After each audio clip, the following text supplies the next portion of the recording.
faz a dois níveis.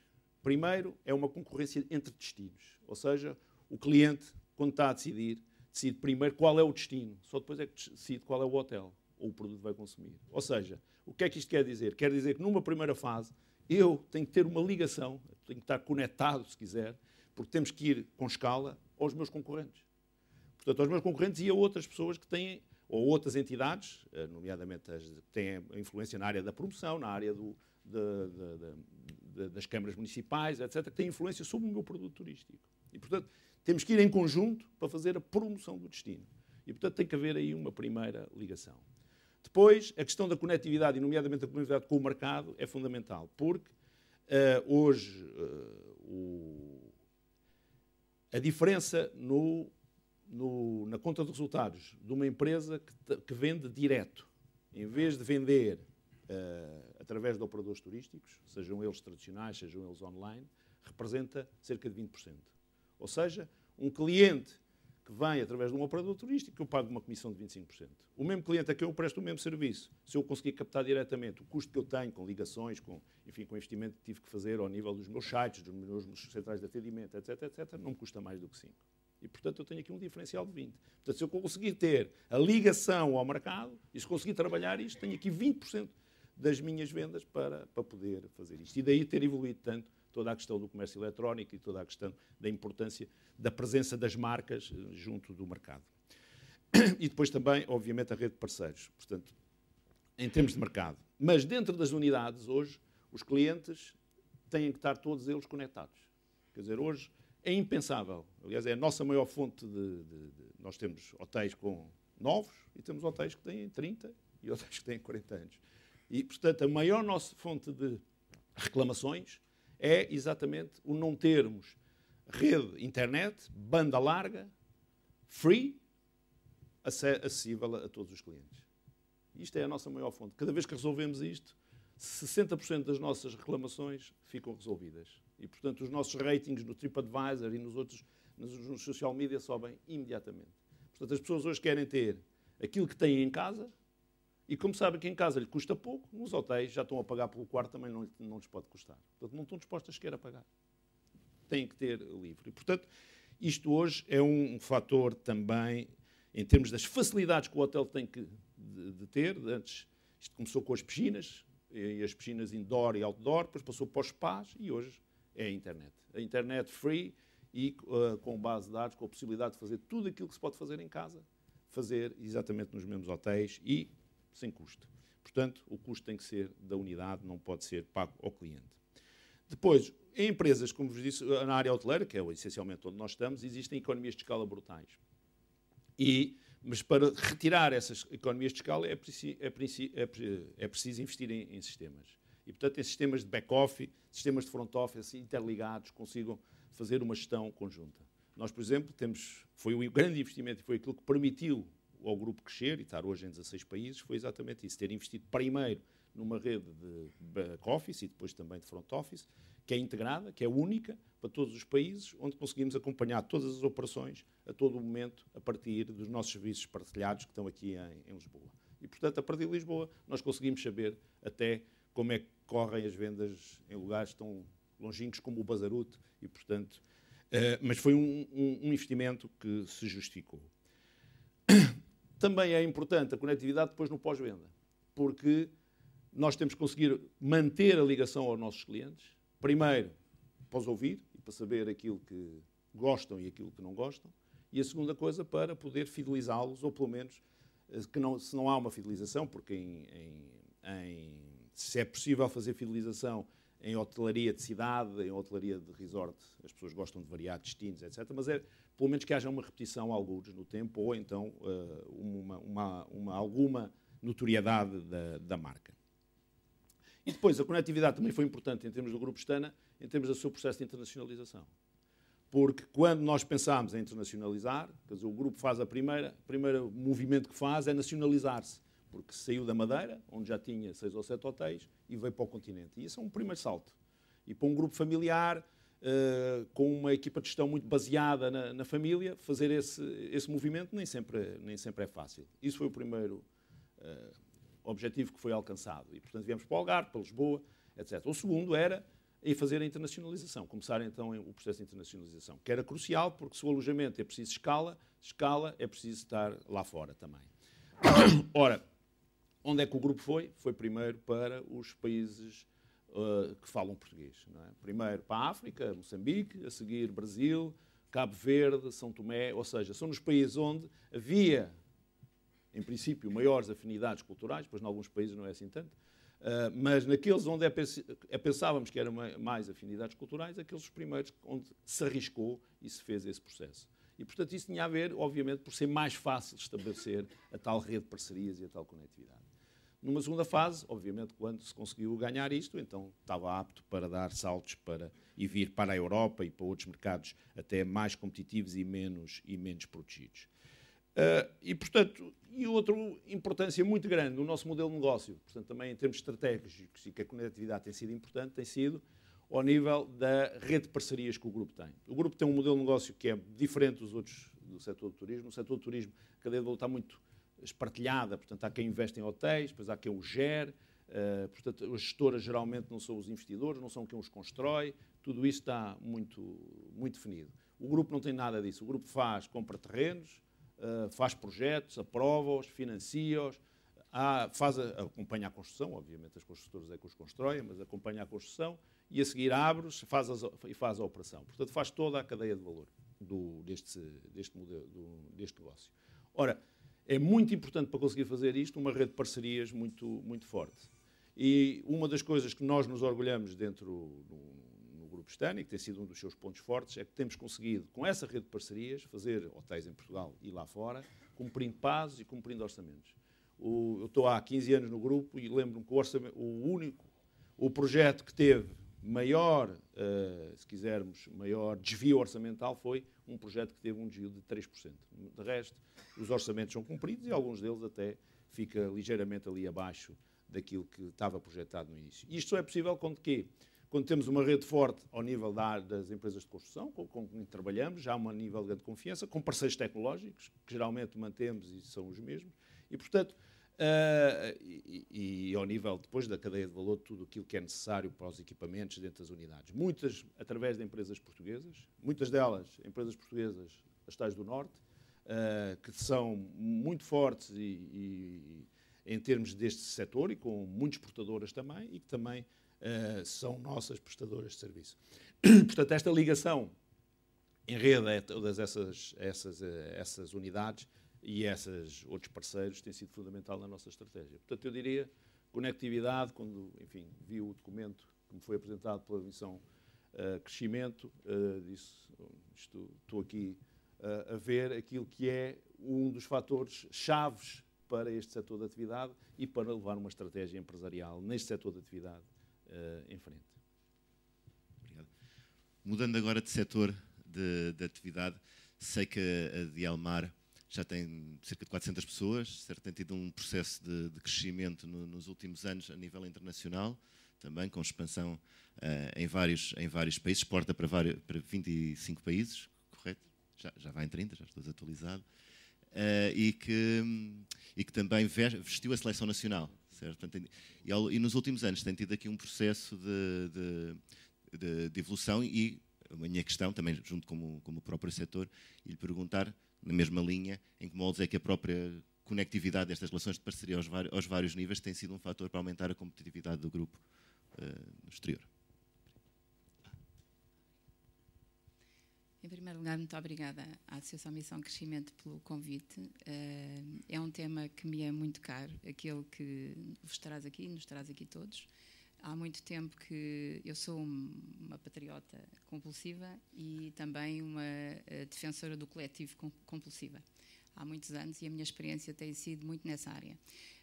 Desde 1999 estou ligada a esta atividade, que é uma atividade familiar, portanto uma empresa criada pelo meu pai, pelo meu avô inicialmente, e está inserida no interior de Portugal, em Castelo Branco, Alcaíns, e eu trago aqui a minha experiência pessoal. Eu sou uma mulher do mundo real, portanto, que vive estas experiências que tenho estado aqui a ouvir e que estão muito focadas nesta missão de crescimento e que afetam muito a atividade empresarial.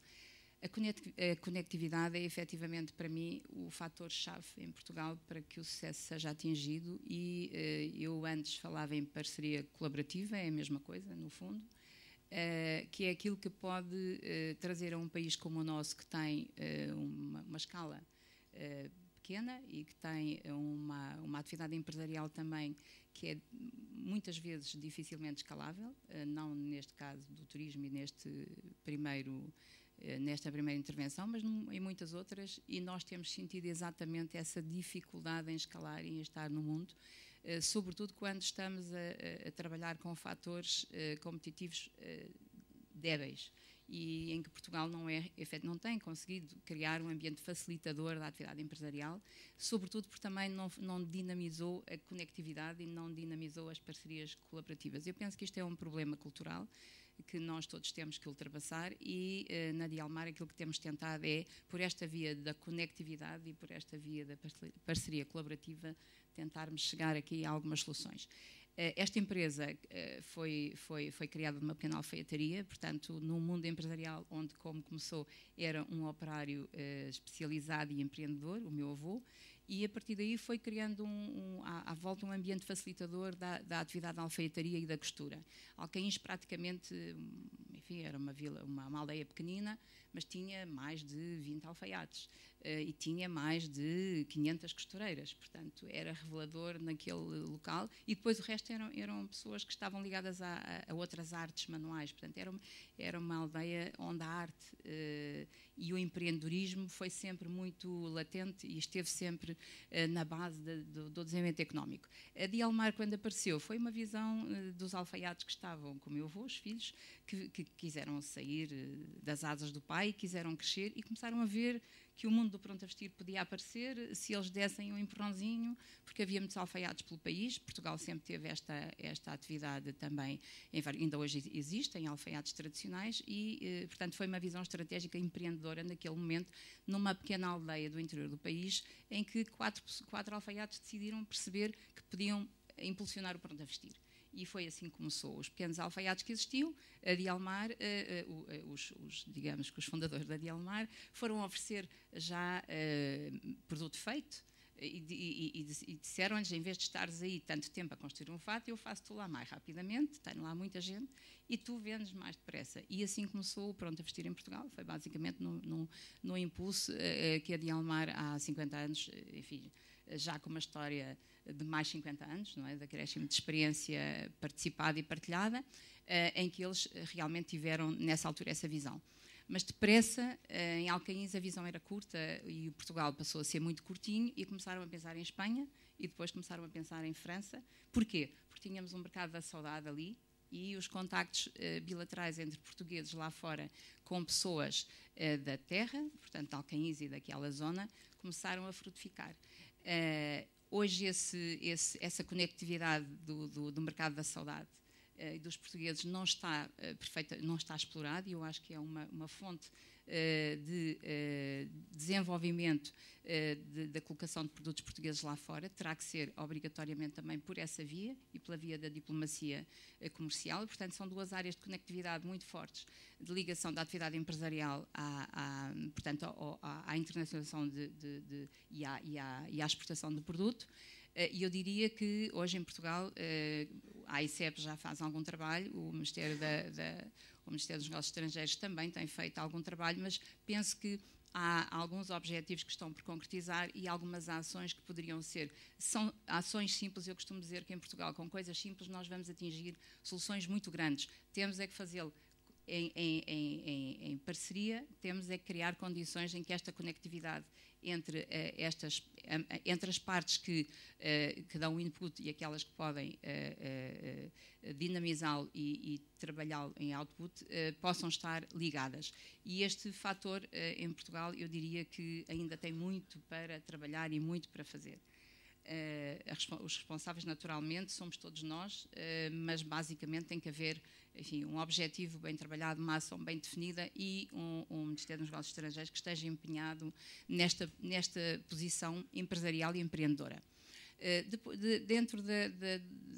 Na ótica da exportação de produto para a Espanha e para a França, que foram os primeiros passos, a empresa debateu-se com elementos de não conectividade, que o Sr. Engenheiro há pouco focou, que tem a ver com a rede de transportes e a rede de transporte de mercadorias, não é? Em Alcaíns, no interior, onde tentámos, não eu, mas os meus antecessores, portanto os fundadores da empresa, tentaram criar uma plataforma logística e criar uma solução de transporte de mercadorias por ferrovia, que nunca foi avante.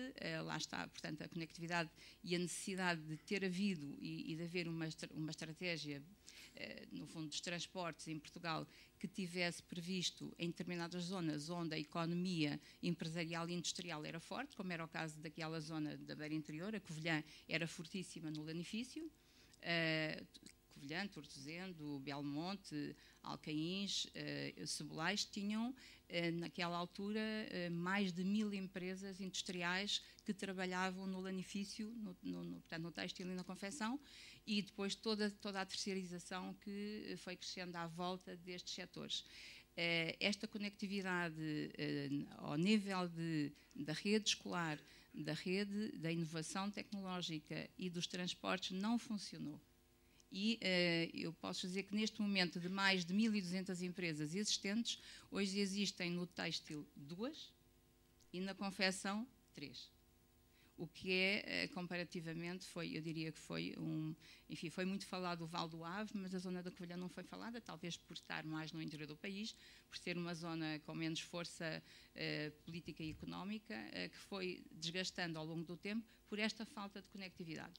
Na altura fizemos um estudo que apontava que a ligação entre Lisboa e Madrid, que era o nosso principal eixo de ligação através da via ferroviária no sistema de ligação à Europa, se faria mais rapidamente, e portanto ainda foi feito um estudo no tempo do ministro Valente Oliveira, do ministro Ferreira do Amaral, peço desculpa, em que a ligação entre Madrid e Lisboa encurtava 1h30 se fosse feita por Castelo Branco, na altura pela ferrovia, e também depois com uma ligação portanto, às principais cidades da Europa. Para quê? Para escoar produto. Aquilo que nós fizemos durante todo o tempo, não é? Foi assistir a uma queda irracional da rede ferrovia em Portugal, em que apenas é utilizada para transporte praticamente de passageiros, e que não é competitiva, ainda por cima, com toda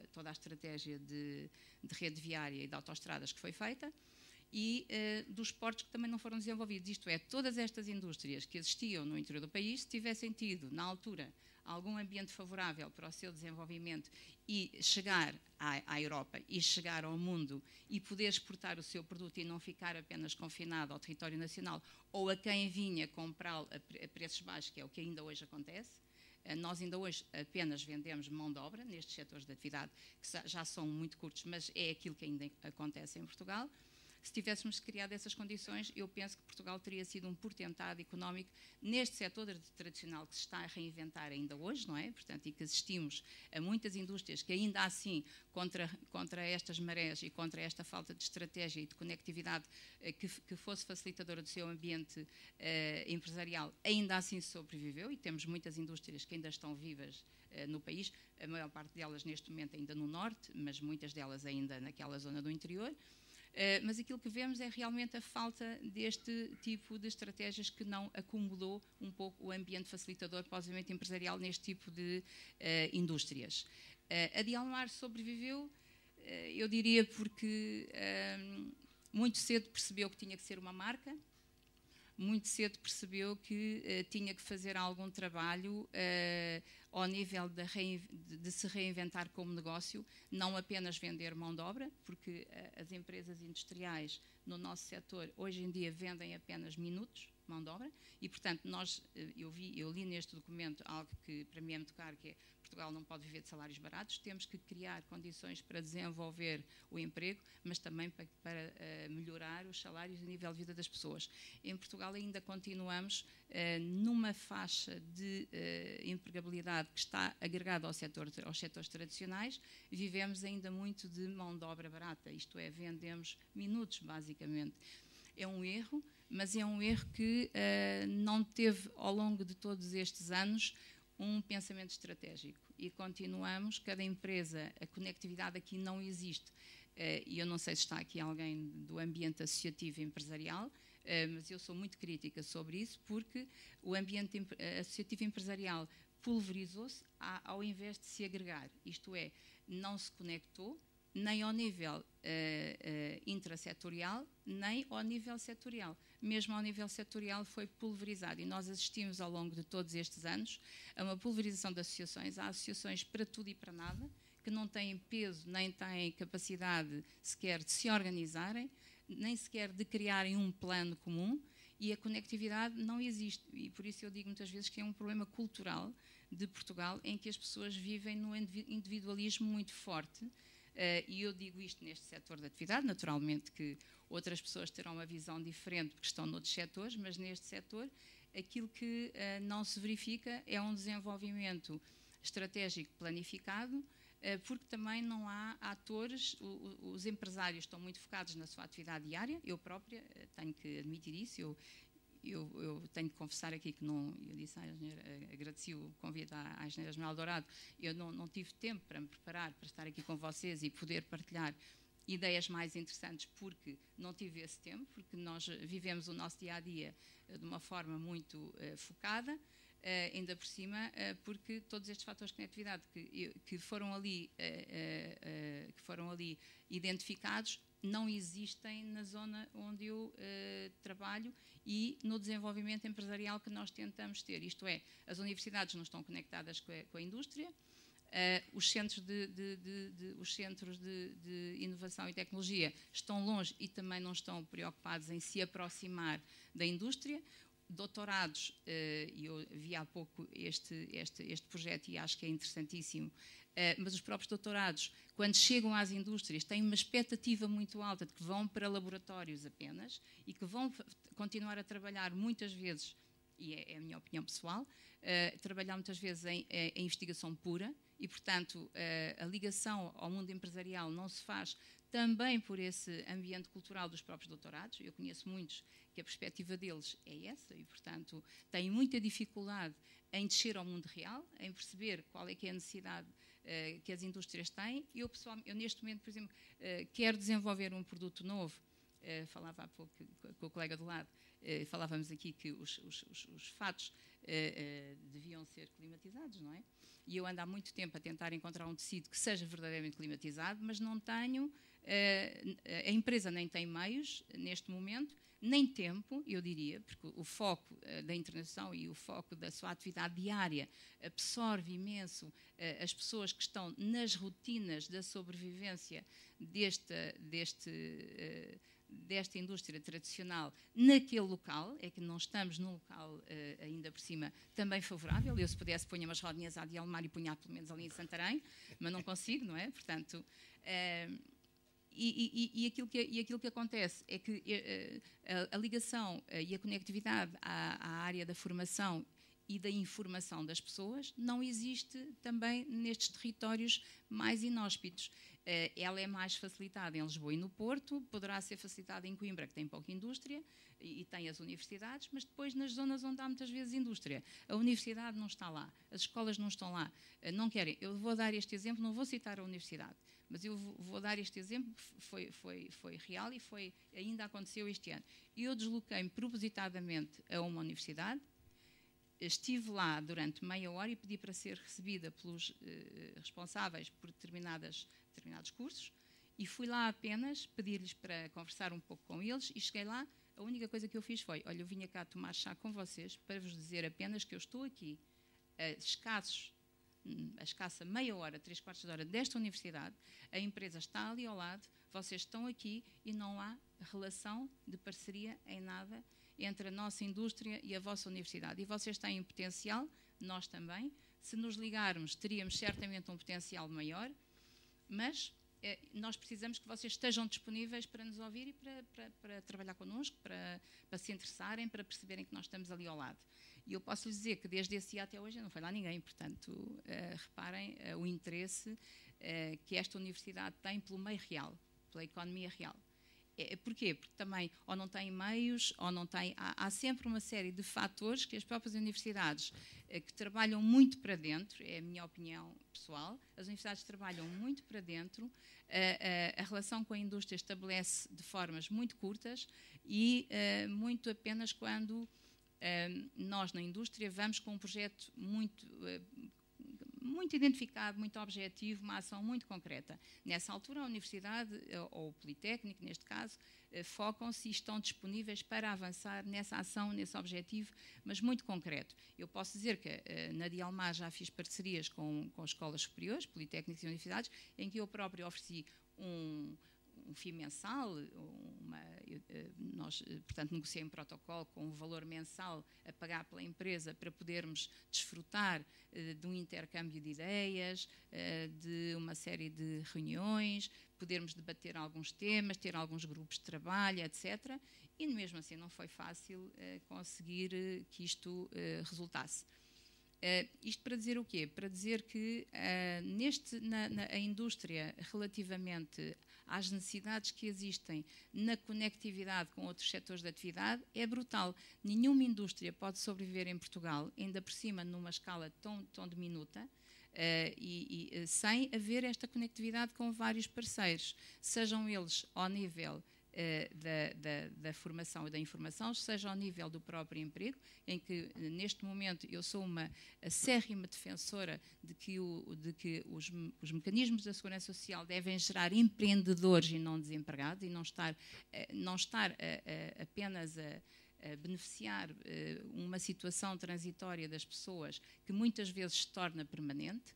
A segurança social, todas as infraestruturas de apoio ao emprego e ao desemprego devem pensar nas pessoas como empreendedoras e não como pessoas a quem temos que ir segurar uma situação em que ela teve um problema, um azar de ter ficado desempregada. Nós temos hoje as pessoas em que a relação delas com o emprego, no momento em que ficam desempregadas, é um fosso, isto é, deixam de estar conectadas com a vida real, deixam de estar conectadas com a possibilidade de emprego, porque elas ficam muito longe do potencial emprego. Porquê? Somos nós, nos mecanismos e nas estratégias de emprego que temos, que o estamos a permitir. Portanto, nós, quando estamos a falar na conectividade, temos que pensar assim, aquilo que Portugal precisa e aquilo que nós precisamos na nossa vida real é criar mecanismos e estratégias colaborativas em que as pessoas possam, e a sociedade civil hoje, organizada desta forma, começa a ter um potencial muito forte e uma palavra muito forte, até porque o sistema político está, de alguma forma, falido nesta matéria, não é? E, portanto, vemos que temos tido muitas dificuldades em superar o desenvolvimento do país e levar o desenvolvimento do país por diante, porque não temos realmente uma estratégia, eu diria, objetiva, porque aquilo que nós precisamos em cada uma destas áreas para criar conectividade na indústria e na relação com os outros atores de desenvolvimento e que podem criar esse ambiente facilitador, precisa de uma estratégia global, um plano, mas depois de ações simples, cirúrgicas, objetivas, que devem ser pensadas e ponderadas não de uma forma generalista, mas começar a pensar nelas de uma forma na especialidade. Porquê? Porque eu considero, na minha opinião pessoal, que há algumas áreas de intervenção empresarial, social e económica e mesmo financeira, que foram ali muitas delas, aliás, praticamente todas elencadas nas dificuldades que existem hoje no desenvolvimento e nesta falta de conectividade que pode gerar níveis de desenvolvimento menores do que aqueles que são expectáveis por todos nós. E eu penso que estas pequenas ações podem elas ser indutoras depois, sim, mais tarde, de outras soluções que por arrastamento tragam outras empresas, outras universidades, outras instituições, outras parcerias